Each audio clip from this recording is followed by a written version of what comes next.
In the sprawling digital landscape of the 21st century, there are archives for everything. If you want to learn how to bake sourdough, there's a channel. If you want to fix a carburetor, there's a high-definition tutorial. If you want to learn about witchcraft, Wicca, or the Golden Dawn, you have thousands of hours of content at your fingertips. But there is a void, a deliberate silence, a shadow in the algorithm. Type left-hand path into the search bar, and you will find a wall of sensationalism. Clickbait thumbnails featuring inverted pentagrams, horror movie aesthetics, and the same recycled tropes from the satanic panic of the 1980s. You will find reactionary videos from fundamentalist preachers or teenage edgelords screaming about chaos.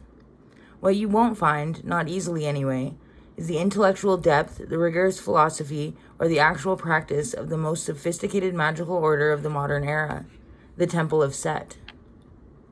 Hi, my name is Ariel, and today we are going to break the silence. We are going to explore why the Temple of Set, the first legally recognized satanic church in history, and a bastion of the philosophical left-hand path, is so heavily underrepresented on YouTube and other platforms. We are going to examine the algorithm, the stigma, and the internal policies of the order itself. We are going to ask, is the left-hand path invisible because the world censors it, or is it invisible because it chooses to be? To understand why the Temple of Set is absent from your feed, we have to understand what it actually is. This isn't a band of devil worshippers sacrificing goats in a basement. Far from it. As the temple's own FAQ explains, it is an initiatory magical order of the left-hand path. The Temple of Set was founded in 1975 by Michael A. Aquino, a former lieutenant colonel in the U.S. Army and a scholar of religion.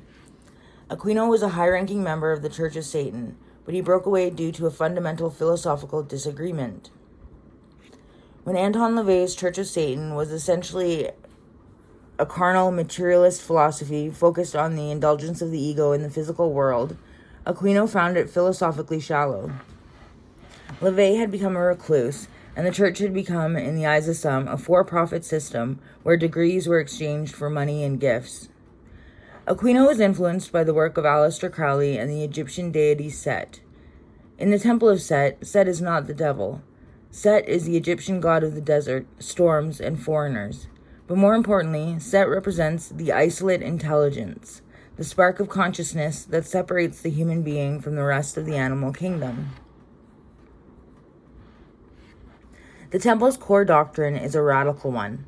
They believe that humanity is not a product of evolution destined to return to dust, but rather a species that was gifted consciousness by a non-human intelligence.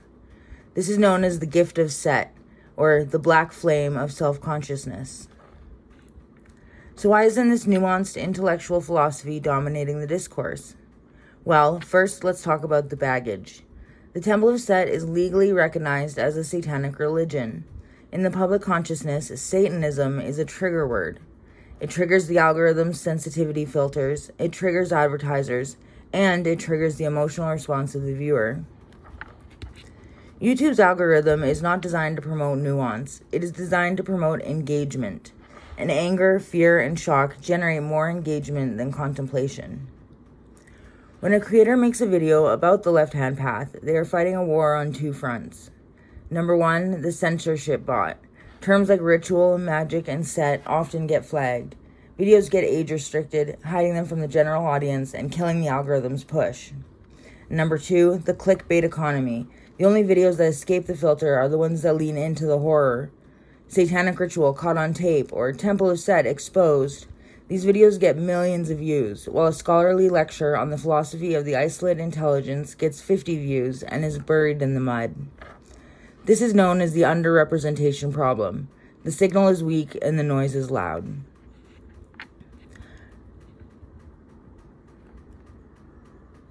What's one perspective on why the order isn't fighting this battle for visibility?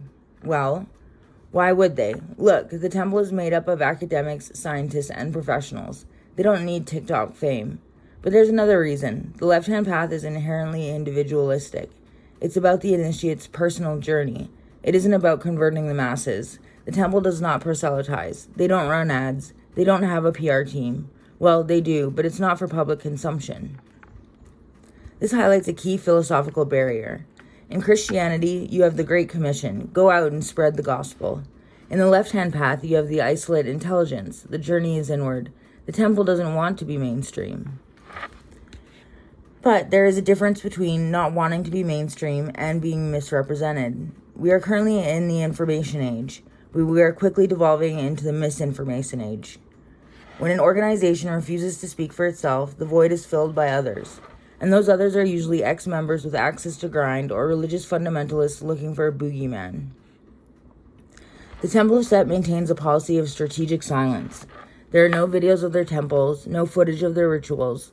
For a generation raised on pictures or it didn't happen, the Temple of Set presents a ghost. Is this a mistake, or is it the ultimate expression of the left-hand path? To be powerful enough to exist in the shadows, unseen, unbothered, and unmonetized.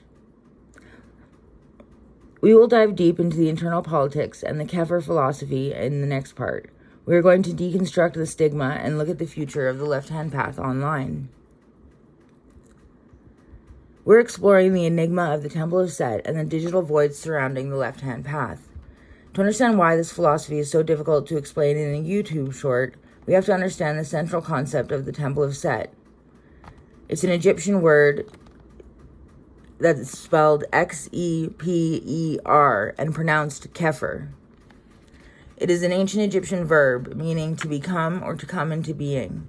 It is personified by the Egyptian netter Xepera, represented by a scarab beetle. But in the temple, it is far more than just a word. It is the central work.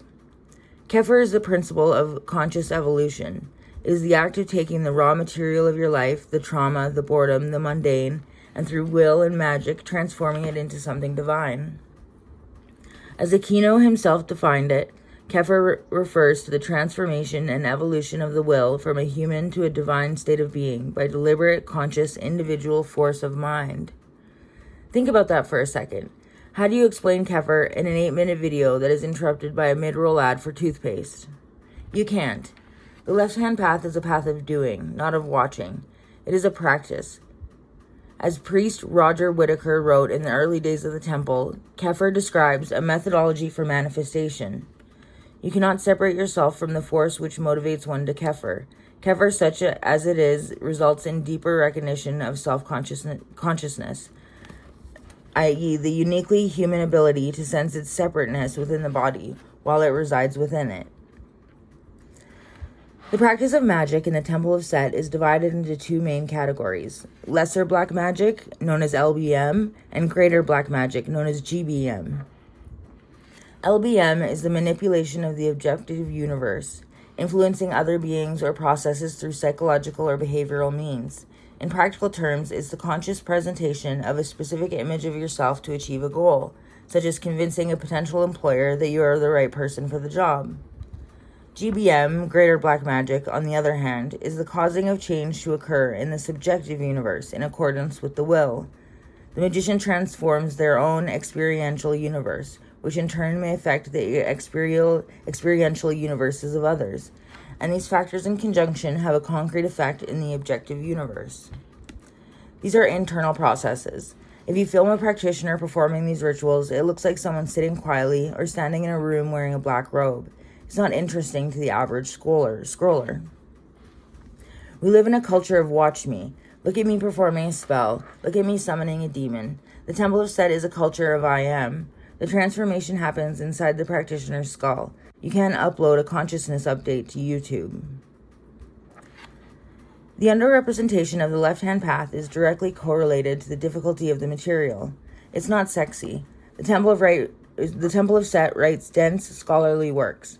Michael Aquino wrote the Book of Coming Forth by Night, which is full of Egyptian symbolism and complex philosophical models. This isn't a 5-minute craft kind of spirituality. The problem with YouTube is that it requires personality to survive. You need the you in YouTube. The Temple of Set is anti-authoritarian at its core, but they are also fiercely private. Their most famous members are not influencers. They are authors who wrote books 30 years ago. There's no drama. Well, there is drama, but they do a very good job of keeping it within the ivory tower of the order. This points to a crucial element: complexity. But let's be honest, there is one reason the left-hand path is suppressed on the internet, and it's the elephant in the room: The media legacy. From the 1960s onward, the narrative around Satanism was written by the Satanic Panic. We all remember the news reports. We all remember the fear. Despite the fact that the Temple of Set explicitly forbids harming others and has a strict ethical code regarding non-coercive magic, the historical mud has stuck. The Temple's official stance is that descriptions of black magic as involving human or animal sacrifice, rape, or other illegal or reprehensible practices are merely Judeo-Christian propaganda and have no basis in truth whatsoever. Yet still, if you create a video titled The Temple of Set in Intellectual History, YouTube's AI sees the words Set and Temple and thinks religious violence. It gets hit with a limited ads flag. This is the shadow banning of an entire genre of spiritual thought. It isn't a conspiracy, it's a liability. Advertisers don't want to be associated with anything that even smells like the devil. Here we are halfway through our journey, and we are faced with a paradox. The left-hand path promises self-deification. It promises that you are the master of your own reality. Yet in the digital realm, these self-deified individuals are powerless against a computer algorithm. They are at the mercy of a search engine. They are exiled to the underrepresented category. Why? Because the Temple of Set doesn't play the engagement game. They don't create drama for views. They don't clap back at their critics. Now let's explore the ivory tower. We'll look into the internal structure of the temple and ask the hardest question. Is the lack of representation a flaw in their strategy, or is it the goal? Is the Temple of Set actually playing 4D chess while the rest of us just scroll through TikTok? We have established that the Temple of Set is difficult to find on YouTube. Let's zoom in on a specific point.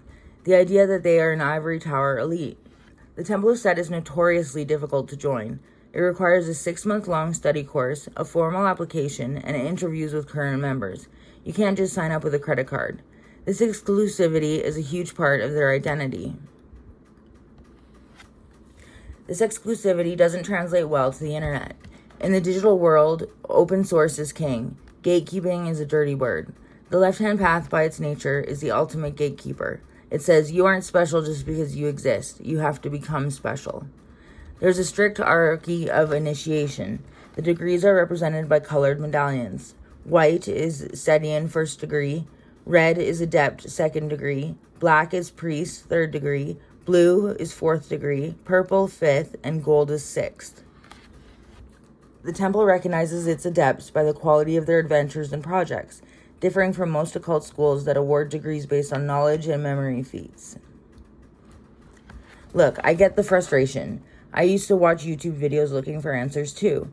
But the temple members don't do podcasts because they are busy living the life. They are working, they are raising families, they are doing their personal magical experiments. The internet is a place for the curious. The temple is a place for the serious. They don't want to waste time debating a 15-year-old in the comments section about whether magic is real. To them, that is a waste of Xeper. That is stagnation. And this is a vital point. The Temple of Set views time as the ultimate finite resource. Arguing with the algorithm is a waste of time. Arguing with skeptics is a waste of time. However, there is a danger in this silence. If the Temple of Set refuses to engage, the narrative is left to the edgelords. And the edgelord phenomenon is a major factor in the underrepresentation of legitimate left-hand path philosophy. These are creators who adopt the aesthetic of Satanism, the black metal makeup, the shock humor, the nihilistic rhetoric, but have zero grasp of the actual doctrine. And these creators are loud. They get the views, they get the revenue. A legitimate Temple of Set member who has spent years studying Egyptian philosophy and refining their black magic practice is sharing a platform with a guy screaming into a distortion pedal about destroying the normies. And the algorithm can't tell the difference. The algorithm just sees Satanism, engagement, ad revenue, but it's a risky engagement, so they smother it. Now let's talk about the isolate intelligence, the core of the temple's theology. The Temple of Set views mankind as being set apart from other animals. Our existence transcends the mere stimulus-response approach to the pleasures and pains of existence. This quality of being has always led to the two essential questions of Western philosophy. Why is there being rather than nothingness, and what is the nature of being?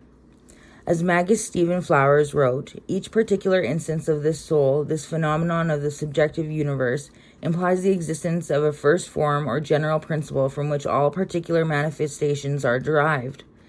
In the most philosophically refined of the schools of the left-hand path, this first principle of isolated intelligence is identified as the Prince of Darkness, or the ultimate deity of the left-hand path.